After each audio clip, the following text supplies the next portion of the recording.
মুজিবুল বসর মাঝবান্ডারি কাউকে ভয় পায় না, এইটাও জানবেন।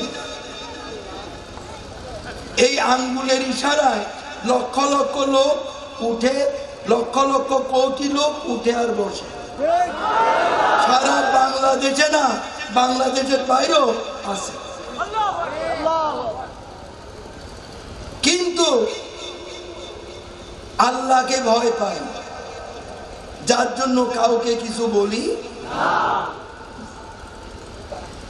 এটা বলতে করেন না যে আমি দুর্বল, মোটেও না। ওই যে বলেছি জান যেতে পারে কিন্তু ঈমান যেতে পারে।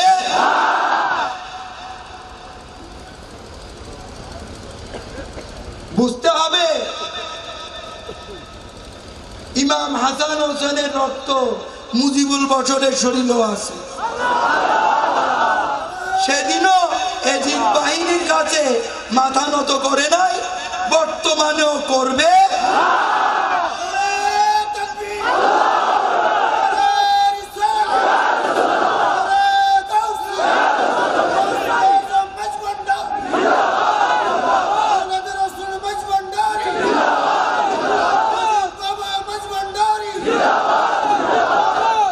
কথা বুঝতে পেরেছেন?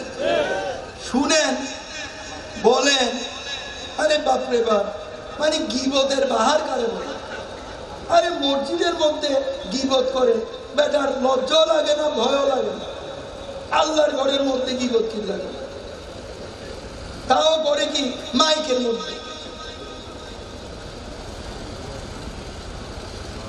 এরাও বলে মুসলমান।